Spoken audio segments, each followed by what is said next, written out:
اشرف المخلوقات قرار دیے جانے والے، اشرف المخلوقات یعنی تمام مخلوقات سے بہتر، سب سے زیادہ عزت والے، یعنی انسان کو اشرف المخلوقات کہتے ہیں۔ انسانیت کے بلند و بالا اونچا بلند مقام سے پستی میں جا گریں تو قدرت جوش میں آ جاتی ہے، یعنی جب انسان کا حال خراب ہو جائے، انسان اپنے مقام سے گر جائے تو اللہ تعالیٰ پھر اس کی ہدایت کا سامان کرتا ہے، اللہ تعالیٰ ان کی ہدایت کے لیے نبی کو بھیجتا ہے۔ گرتے ہوئوں کو سنبھالا دیتی ہے، بگڑے ہوئوں کو سنوارتی ہے، درست کرتی ہے، بگڑے ہوئے جو خراب ہو گئے ہیں۔ چنانچہ عربوں پر نظر کرم ہوئی، یعنی اللہ تعالیٰ نے ان پر کرم کیا، مہربانی کی، اور ان کی اصلاح کے مقصد سے حضرت محمد صلی اللہ علیہ وسلم کو چن لیا گیا، یعنی آپ کو چن لیا، آپ کو بھیجا گیا۔ آپ کی آمد نے عرب کی کایا پلٹ کر رکھ دی، یعنی ساری حالت ہی بدل دی، کایا پلٹنا، حالت بدلنا۔ اس تباہ حال معاشرے میں پل کر جوان ہونے والے نبی کریم صلی اللہ علیہ وسلم سچائی اور امانت داری کی ایک زندہ مثال بنا کر سامنے لائے گئے، یعنی وہ معاشرہ جو خود تباہ تھا لیکن اس معاشرے میں رہ کر بھی ہمارے پیارے نبی سچائی اور امانت داری کی مثال بنے۔ آپ کو نبوت سے سرفراز کیا گیا یعنی عہدہ عطا کیا گیا، یہ بہت بلند مقام عطا کیا گیا۔ بچوں یاد رکھیے، کوئی بھی نبی پیدائشی نبی ہوتا ہے، یہاں اس کا مطلب یہ نہیں ہے کہ اس وقت آپ کو نبوت ملی، یہاں مطلب یہ ہے کہ آپ نے نبوت کا اعلان کیا۔ آپ کو معاشرے سے برائیوں کا خاتمہ کرنے اور بھٹکے ہوئوں کو سیدھی راہ پر ڈالنے کا منصب سونپا گیا، یعنی اللہ تعالیٰ نے آپ کو اس قوم کی بہتری اور اس معاشرے سے برائیوں کے خاتمے کے لیے منصب عطا کیا، یعنی آپ کو بھیجا، اس عہدے پر بھیجا، اس مقام پر بھیجا، اور بڑا عزت والا اور بہت بلند اور سب انسانوں سے بلند مقام عطا کیا۔ یہ سبق کا دوسرا پیراگراف ہے، اس میں استعمال ہونے والے مشکل الفاظ کے معنی بھی لکھ دیے گئے ہیں۔ آپ نے دین اسلام کی روشنی سے نہ صرف عرب معاشرے بلکہ کل عالم کو منور کیا، یعنی پوری دنیا، کل عالم، پوری دنیا منور، روشن۔ انسانیت کی بے مثال خدمت کی، جہالت کو ختم کیا، لڑکیوں کو زندہ دفن کرنے کی روایت کو ختم کر دیا، عورت کو عزت سے نوازا، یعنی عزت عطا کی، ماں کی حیثیت سے اس کے قدموں میں جنت، بیوی کی حیثیت سے ایک نعمت، بیٹی کی حیثیت سے دوزخ کی آگ سے نجات کا ذریعہ قرار دیا۔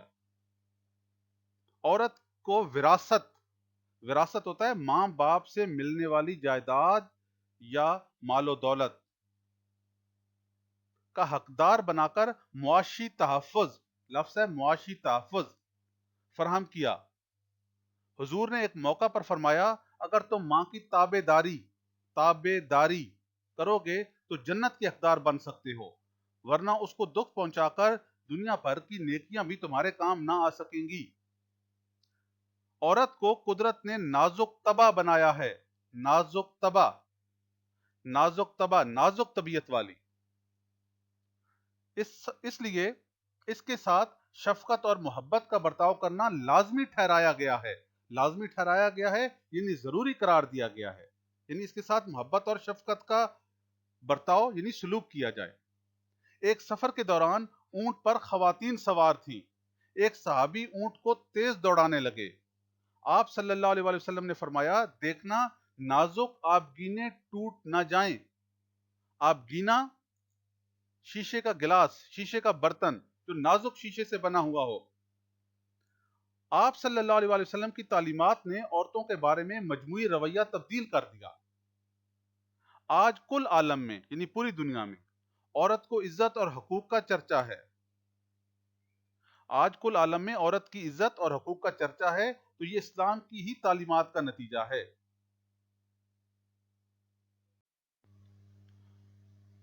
یہ سبق کا تیسرا پیراگراف ہے اور آج کے سبق کا آخری۔ اس طرح ہمارا آدھا سبق آج مکمل ہو جائے گا۔ اس کے مشکل الفاظ کے معنی بھی لکھ دیے گئے ہیں، آپ پیراگراف سنیے۔ آپ کی محبت اور شفقت کا خصوصی سلوک انسانوں کے اس طبقے سے تھا جو کمزور تھے اور جبر کا شکار تھے، ظلم۔ یہ وہ وقت تھا جب انسان بھیڑ بکریوں کی طرح بکتے تھے، یعنی غریبوں کا، کمزوروں کا کوئی پوچھنے والا نہیں تھا۔ لوگ غلاموں کو خریدتے تھے، بیچتے تھے، جانوروں کی طرح۔